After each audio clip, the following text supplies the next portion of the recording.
Hey there, I am Kate Volman, and I am so excited to be joined by John Jantsch from Duct Tape Marketing. John, thank you for taking the time. Oh, you're very welcome. I get the sense that you are so excited about a lot of things. You are correct. But I am really excited to chat with you. John has been called the world's most practical small business expert because he constantly delivers really amazing small business marketing ideas and strategies.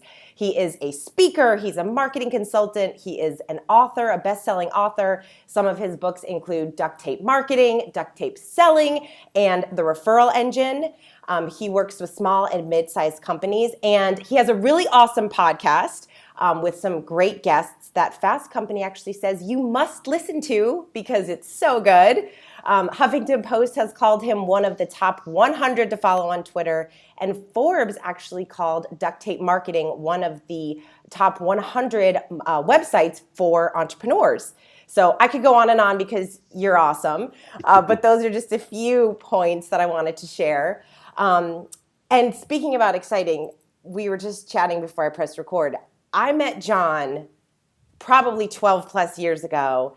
He spoke at the SCORE, the local SCORE chapter here where I am in South Florida. And since then, I've just been hooked on your content. So it's been fun watching you grow your business, John. That's right. That's right. You've watched me grow up from my teens to, now in my 30s.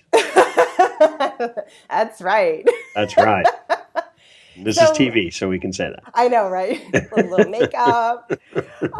So, John, I wanted to start because I feel one of the things I was really excited to talk to you about is I talk to a lot of digital marketers that are really focused just on digital marketing, and you talk about lead gen and you talk about sales. I mean, really all across the board, you've been working with small businesses. So I'm going to start really broad, and I know that you get asked a lot of different questions, but I'm really curious to know, what is the number one question that you get asked from small businesses since you're in front of so many of them? Well, I hate to tell you that the number one question I get asked all the time is because, again, I'm working with a lot of owners, founders that, they know how to do the thing that the business does. That's their passion. And so this marketing thing almost is annoyance. They know they have to do it, but it's like another job for them. It gets in the way. And so many people want to know what's the one thing that if I just did that, everything else would take care of itself. And unfortunately, the only answer I have is not very satisfying. Is you have to do the one thing that you have to do is you have to do a whole bunch of stuff a lot. And because there's no getting around it. And you started talking about the idea of how I talk about, offline and online, and, it really true marketing, true effective marketing, and then effective growth, comes about from integrating a number of these things that we do. You can't just do one thing. You can't just rely on or disconnect social media as just this thing out there that you hire some teenager to do for you. Right. I mean, it's all has to be working together to create the same and meet the same objectives. And that's why I feel the need to really talk about marketing as a system. That's kind of my big idea, if you will, is that's how any business, any marketer has to look at what they're doing under the banner of marketing. Yeah, I don't know why it is that we just feel like there is that magic bullet that we all know does not exist, but we just still somehow believe or hold on to that idea that we'll find that one thing.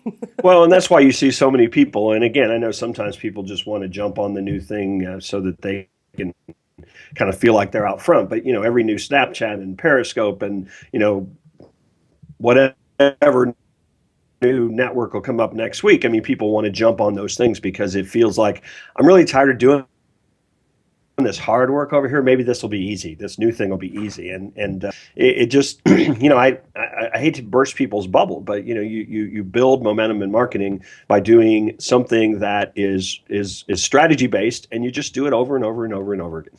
Right. Love. Okay. So I really love the quote, if you're not getting the right answers, ask better questions. Yeah. So I'm curious to know, what questions aren't you asking that you feel like a business owner should really be asking instead of the magic bullet question?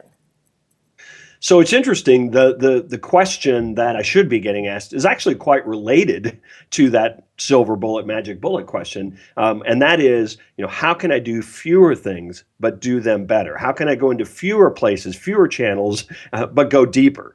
And that focus still needs to be there. It's not necessarily that you're looking for the magic bullet. What you're looking for is the channel that has the greatest opportunity for you to produce return on investment, and how you can go deeper in that, how you can leverage that channel, or maybe bring in another channel like content marketing to actually shore up or extend the fact that you're successful at selling. And that's what I think you have to do pretty much more than anything else, is figure out the coupled things and go deep in those, as opposed to just doing the idea of the week, which so many people want to chase with the magic bullet idea. Yeah. So when you meet with a new small business, I'm curious to know what that process looks like. Like, what questions are you asking, and how do you find those things that they really need to focus on that's going to help them grow? Yeah. Well, so our process, our whole methodology, first off, is we're not talking to people unless we've educated them. And by that, I'm not saying that we teach them all about marketing, but we help them understand that strategy has to come before tactics, that they are going to have to commit to content marketing, that they have to understand the customer journey and address all the stages of that customer journey. And so when we're talking to a client, they have bought into, or a prospective client, they've bought into that idea of our methodology first. And that's a very significant part, really, of the sales process, is that we're talking now to ideal customers who understand why they should expect to pay a premium to work with us.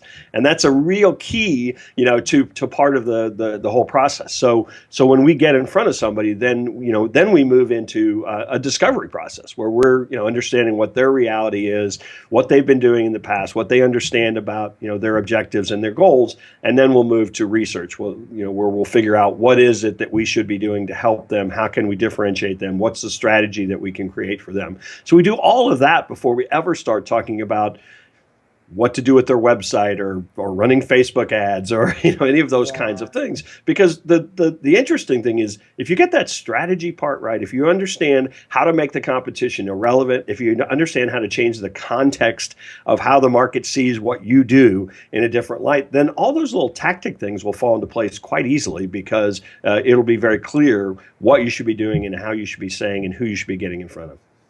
I love that. So let's talk a little bit then about content marketing and social media. It's obviously changed the game when it comes to sales and marketing. So how has that really shifted and changed, and how can people become that expert at educating their customer or their potential customers before they come on board?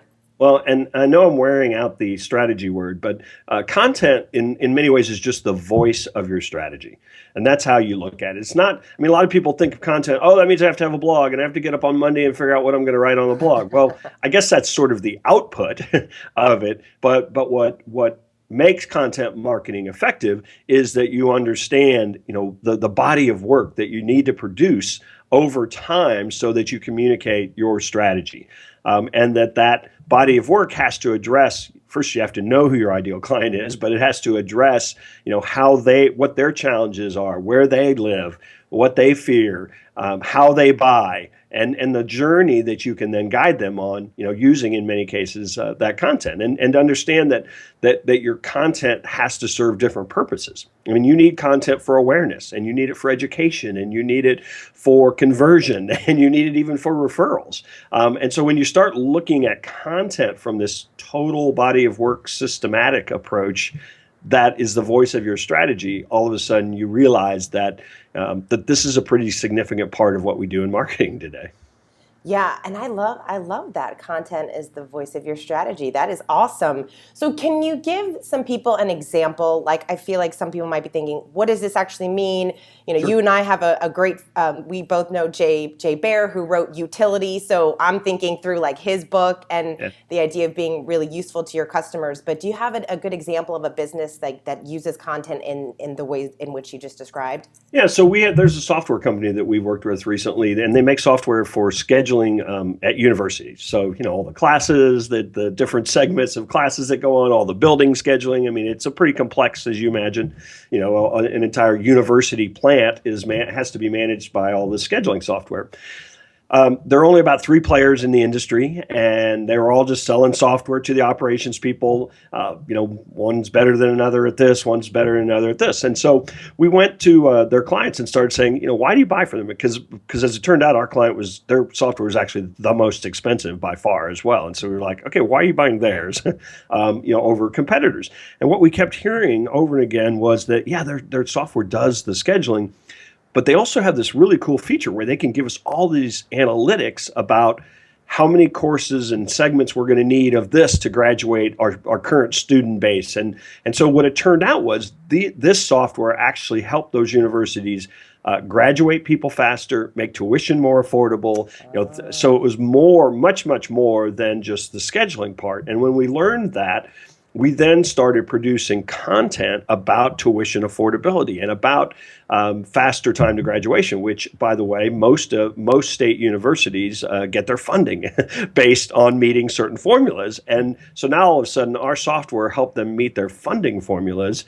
That scheduling thing became like a side thing, but we put everything in all of their messaging into this idea of access to completion, and it completely made the competition irrelevant. It changed the whole context of the conversations that they were having. But we used content to drive all of that. Because we were able to produce so much great research on their own, but then also just started speaking the language of the provost of the university, as opposed to the person who maybe was going to make the software decision. And that's a way to really use content to drive an entire conversation, to shorten sales cycles, to get yourself in the door of places that maybe didn't want to talk to the salesperson. That's awesome. And what I think is so interesting is, and I've been working with small businesses for many years too, since I met you, and I still find it so fascinating that we hear these things, like we hear, features and benefits, and we hear that you're supposed to obviously talk about the customer, but it's still so many people, even on social media, they just are shouting, buy my product, this is what it is. And they focus so much more on like the technical side that doesn't speak to the customer at all. So to generate content in that way, that was a great example. It's still counterintuitive, I think, for a lot of businesses, because I think a lot of businesses are just feel like, my job is if you buy remodeling, if you're a homeowner and you might buy remodeling, then my job is to convince you why we're the best choice. Well, a lot of times when somebody's down to the place where they're considering who's the best choice, maybe they're just looking for a price at that point. And so what the job of that remodeler, and I'm intentionally using a very kind of blue collar-ish type of business, the job of that remodeler is to help them understand that there are choices in styles of kitchens, in convenience, in appliances, in colors that are coming on, next year's trend in colors. I mean, that's the job that content can do, so that you create awareness and trust to the point where somebody who is eventually going to remodel starts saying, you know what, these guys have been putting out some great information. They've been really educating us along the process of how to get this done and what we might consider if we ever do this. So we're going to go to them first. And I think that that's what you have to understand, is you have to get involved in that customer journey as early as possible, because we all turn to the internet now for every question that we have. And so if they're not finding you with those early on questions, there's a good chance you're not going to be invited to the dance. Absolutely. All right. So for business owners that's watching this and they said, okay, I want to create content. What's that process? What would you suggest the one thing they can start doing right now to create that next video or article or something that's going to help? Well, if they haven't done this, I tell you, the first thing I would do is I would round up 10 of your best customers, and I would ask them what they want, what they need, what they can't find, what they find in, what type of things they like to read. Get a sense of, especially if you feel like, hey, I really need to kind of ramp up my content, get a sense of what they find valuable, what they find missing, what they're looking for. That to me is step number one, is understand, as much about your clients and what they appreciate and what they value as you can. And then you can turn to some of the online tools. I mean, one of the things that we do extensively is keyword research with the clients that we work with to understand what are the things people are actually out there searching for. We want to address, those. I love using, question and answer sites like Quora. A great place for you to go and see. You can actually drill down into almost any industry, and you will find dozens and dozens of questions that people are actually asking that you may be able to address with your content. And don't forget just the questions that come into your salespeople all the time, or your service people all the time. I mean, I've worked with companies over the years, didn't know what to write about, and we would go to their engineers and say, show me your sent email. And they've answered like the greatest questions in the world that come in all the time with the greatest answers, and we just polish them up, and we've got tailor-made blog posts. I love that. Great. Okay, awesome.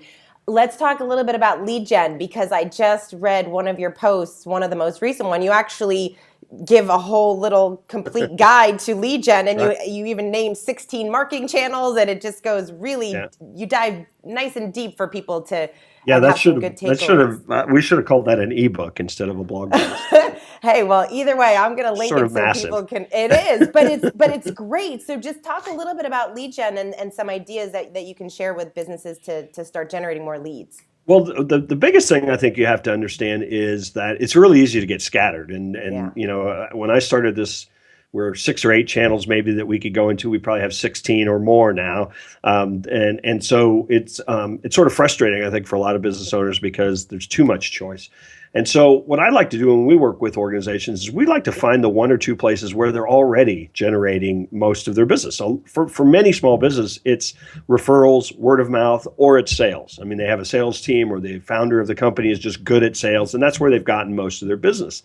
So what we'll do with an organization like that is instead of saying, okay, now you need to do content, you need to do social media, and you need to do all these other things, is we'll say, let's get into content marketing as a way to make your sales more effective, or as a way to arm your referral sources so that it's easier for them to refer you. So kind of use the leverage of these other channels to shore up or amplify the channel or two that's working for you today. So that to me is number one. And once you get that going, then you can start experimenting. Once you're producing content, you can actually start running very low-cost Facebook ads that are driving traffic to that content, because that content is valuable, is converting, is leading to people wanting to subscribe or to call for appointments. And so get those couple things, 1 or 2 focused channels working, and then you can start experimenting with all the other channels to amplify what's already working.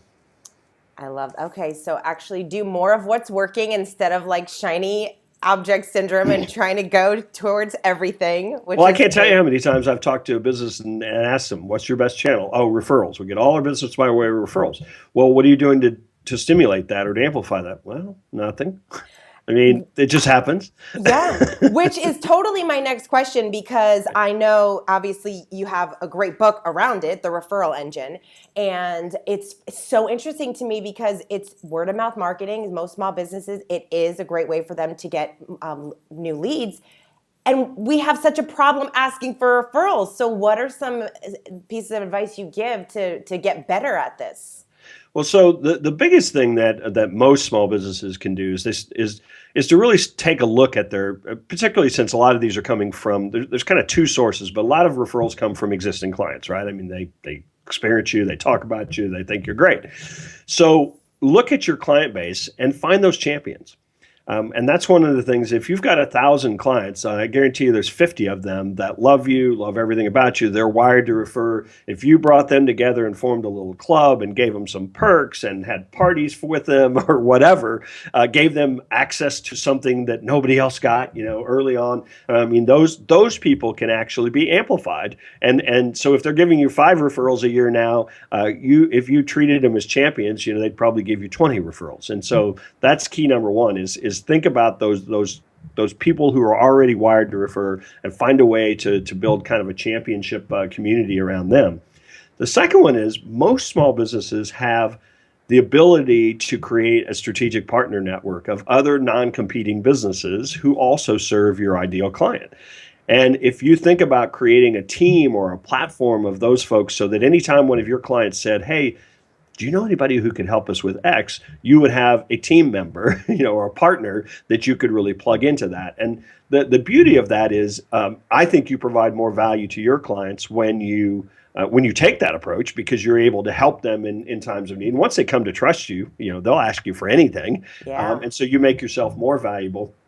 But a natural outcome of that kind of referring is that those people are probably going to start referring business to you, or even better yet, give them a way to. One of the my favorite plays with strategic partners is to go for, like in my case as a marketing consultant, I'll go to a banker and an accountant and I'll say, look, for your small business clients, let me do a workshop for free for them. We'll educate the heck out of them. You can bring, the accounting firm can bring their customers, the bank can bring their customers. It'll be this great event, educational event, plus it'll be a business development event because you can cross-pollinate, each other. Or, you take 3 or 4 of your strategic partners and you do a half-day, workshop and target small businesses for it. So all of a sudden now you're all inviting people to it. And you're all putting on great content. It's very valuable, but there's a good chance you're going to get some significant leads out of that. I love it. I love. So I could go on all day long about this. I know, and I feel like you are such a wealth of information about small business, and what I love so much is the fact that you do integrate the online and the offline, and making sure you're doing a little of each. And I'm just such a big fan of that, because my background being Chamber of Commerce and being a lot of local businesses, I see that we get so excited to go on Facebook and all do everything online and generate thousands of leads online when you're not even really doing what you could locally and with your current client base. So I love these tips, and I know that everyone is watching with some things that they can do immediately to really help generate new leads and really grow their business. So, John, I feel like I could talk to you for hours, but I know you obviously have lots of great resources. People absolutely need to listen to your podcast. You have really great guests on. Your blog is wonderful, ducttapemarketing.com. So anyone who wants to find out more about you needs to check out that website and follow you for sure. Anywhere else that we can find you or that you want to direct people to? Duct Tape Marketing is the probably the easiest place to find me. And we also have a network of independent marketing consultants that license the Duct Tape Marketing system and brand. So there's a good chance that if you are an independent marketing consultant, this network might make sense for you. But as a small business owner, there's lots of you don't have to hire me. There's about 110 folks around the world now that practice the duct tape marketing methodology. So there may be somebody in your community that could actually bring some of this to you as well. That's awesome, and that's right on your website. It's on Duct Tape Marketing as well. You can find out pretty much everything by starting there. Awesome. Well, John, thank you so much for taking the time. I so appreciate it. It was so great chatting with you. Oh, it was fun.